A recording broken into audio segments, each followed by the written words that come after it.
oh, well, we need Thad. He's good for the state. And that's the same argument being made by a lot of folks saying, hey, we need Mary Landrieu. She's good for the state. She's influential, powerful, clout. And I don't think you can make that argument for just Republicans and not make the same argument for Democrats as well. Sure. I mean, I definitely agree with that. And, you and I differ in terms of the importance of clout in Congress. I mean, I consider it to be very important. I wrote a column about it last week. And basically what I wrote was that, well, if Scalise, why not Landrieu? And in no way is this a endorsement of anybody. But I do think that you have to recognize the clout that does exist, and do you want to give up that clout? And what I'm saying is that if you're out there saying, well, Scalise is going to be good for Louisiana because, he is now number 3 Republican in the House, which I think that's correct. I think that's true, and I think that we should be proud of him, whether he's Republican or Democrat. We should be proud of him, and we should expect something because of his incredible ascendancy in the House of Reps, and at least in terms of the Republican Party, the House of Reps. So, why not? If that's your feeling, if you're proud of that for that reason, and expect something in because of his clout, then I think that you should expect the same for and be proud of Mary Landrieu too. Now, it doesn't mean that you should vote for her for that reason, but to just completely dismiss it, that the clout. I totally disagree. Yeah, you also have to talk about voting record, right? You have to look at where the candidate stands as well as what they bring home, and whether they're voting in a direction that's in line with the state or not. I think Steve Scalise is in line with his district. I don't think Mary Landrieu is in line with the state. So, and I certainly made that argument with the column, and that is that I think you have to factor all that in. But to say, look, seniority is irrelevant, is not important, and that her clout is not really going to help Louisiana, and really, quite frankly, I was taking issue with the National Republican Party, the National Republican Senatorial Committee, that was saying that Mary Landrieu's position in the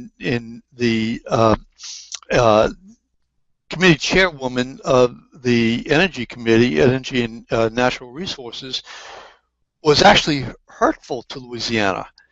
I got to tell you, I mean, I think that's just a lot of junk, and I mean, there's no way that it's hurtful to Louisiana. I think her voting record is hurtful to Louisiana. Well, that's it. Okay, and that's a different issue. That's a different issue of voting. But don't tell me that her position in terms of her positions in the committee, whether it's small business or say the Homeland Security or energy, that don't be dismissive and say it's hurtful. Not just dismissive, but trying to turn it around and say, well, because she's so powerful, we ought to get rid of her because she's not helpful to Louisiana in terms of energy. Come on, I mean, weigh everything. Yes, absolutely, including a voting record, and it's not in step with I think the voters, Louisiana, and that's a problem. That's an issue she's going to have to deal with it. Yeah. Our talk line, 504-556-9696. Jeff Crouere here, Steve Zabudowski with us. Email address jeff@wgso.com. Also, I mentioned, Steve, that this week Colonel Rob Maness announced that he had gone over $1 million in fundraising. He has received 22,000 donations from 17,000 different donors. I think that's pretty darn impressive. Your thoughts? Oh yeah, absolutely. I think it's impressive. I think it shows the influence the Tea Party here in Louisiana, and whether or not it translates into a greater percentage of voters in the jungle primary, I mean, we'll see. I think the constant negative ads about Cassidy has got to be having an effect. A lot of them on the radio, a lot of them coming on TV. He's getting hit pretty hard. Yeah, he has yet really defined himself, and for an example, I don't know where he stands in the area of say the Affordable Care Act, aka Obamacare. He says he wants to replace it. Okay, is that the same thing as repealing it? I don't know. I think that is he doing a bidder and saying that that he would be in favor under certain circumstances to allow for the Medicaid expansion. I don't know. I mean, these are word games, but they have meaning. And then his comments that people aren't signing up for Obamacare because maybe they're illiterate. That could have been a real faux pas that I think might hurt him. Well, I think the Democrats made way too much of that. I mean, I don't think that. I think there is an element of their, whether you call it illiterate or uneducated. Certainly, I don't think they're, and I want to make sure I use my words right here. But I don't think that they're savvy about healthcare insurance, and they're not that knowledgeable about insurance and computers. And there is obviously an issue about education in terms of their reading level. Mm-hmm. Now, that's true. Whether they're white or black. That's just the way things are. And I'm sorry. I think that just too much was made out of. Do you think the Democrats are pounding him too hard? I mean, do you think they're unfairly attacking him?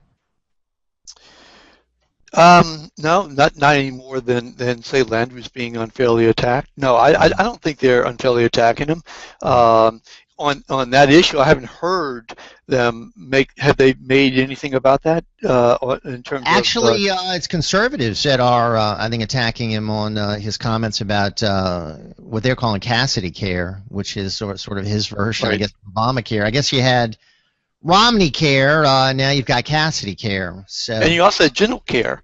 Right. I mean, from what I understand, he was, General was in favor of the expansion of Medicaid in Louisiana, and actually at an amount where Louisiana would receive or have to pay out more per year. Now, and so I mean, these again, Obamacare. Was what the Heritage Foundation was in favor of it. Gingrich was in favor. The Republicans were in favor of it, and so the fact. Well, not all Republicans, Steve. I mean, a lot of Republicans battled against Hillary care and stayed consistently opposed to it. I mean, some did support a version of it, but a lot didn't. Let me ask you this about, you mentioned Governor Jindal. Do we know if he's in the state today? When he's in Louisiana, I'm not sure he's in Louisiana. So the answer is I don't know. I don't know where he is. So we don't know if he's actually governor today or whether Jay Darden is governor. Because whenever he's out of the state, Jay Darden is governor, correct? That's my understanding. I mean, now, obviously, the general people, I think that he addressed that, and they said, well, with today's technology, I mean, he's actually, General actually is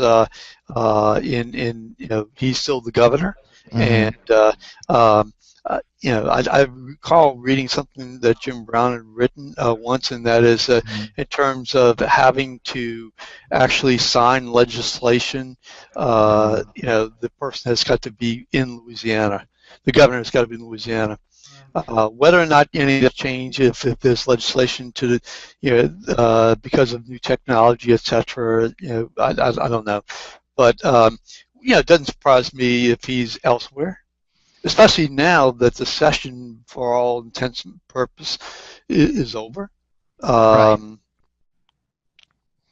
Well, So the reason I ask is that, of course, with the presidential race coming up, we're going to have more and more incidents where he's going to be outside of the state. And I just think he would do us all a favor by resigning and actually devoting his full efforts to the presidential race without really the sideline of being governor, without the hobby of being governor still tugging at him. You could have just sort of no qualms about where he goes or what he does, full-time presidential candidate, and travel nonstop across the country, not have to come back here for ribbon cuttings or whatever. I think that would be doing us all a favor. Your thoughts? Well, I mean, I totally agree. I mean, I certainly agree. I mean, I back in 2007, when he ran for governor at the time, if I recall correctly, I was about the only person who was, say, writing, the only media person I know of. They questioned anything anything about Jindal. The media, certainly just gave him a pass. And one of the things I wrote then was, wait a minute, this guy has only made I think 3 or 4 votes in Congress for the year. Even some dead people made more votes, than he did. Right. And I mean, not like he was running against, I mean, honestly, there wasn't anybody really running against him at the time. Yet, I mean, he was not there up there. Yet he was getting paid for it. So I have some real questions as to whether it's Mary Landrieu or David Vitter or anybody running for an office, especially if it's a different office. Right. And I hate that. I hate when they use one position to run for something else, and they don't finish the term that they run for, and they're already running for the next position. By the way, I was writing columns back then, too, critical of Sure. Governor Jindal. I was off of his bandwagon a long time before that race. As far as this Tea Party individual is going to be coming on, talking about the race in Mississippi, obviously it's a big deal to them. I think they're staking a lot in Mississippi. If they lose that race to an establishment candidate, I think that's bad news for Rob Maness. I think it's bad news for all the folks who are challenging the incumbent establishment candidates across the country. I think it could have implications. Well, I think that each district and state, or say entities of their own. So I don't necessarily play or at least pay that much attention to, well, if somebody wins here, then it opens the door, elsewhere. Yeah, I think that's to some extent that's true, but I don't think that. Like the Eric Cantor race, you don't think that had implications nationally? I think that from what I can gather, from what I've read and have seen, that that yes, it does have implications, but it's more about Cantor than about say the Tea Party, and so I think it's a wake-up call. I think that incumbents should recognize that they can't take anything for granted, and but doesn't mean that, say, incumbents are going to fall like dominoes, in the upcoming months. I don't think it necessarily means that at all. Not at all. I think, again, I think he can't take. I don't think anybody can take anything serious at this point in time. Again, Obama is at a record low. Democratic Party is, and Republicans or even lower than that. So what does that mean? It depends upon each particular race, I believe. All right, Steve Sabadowski, Jeff Crouere.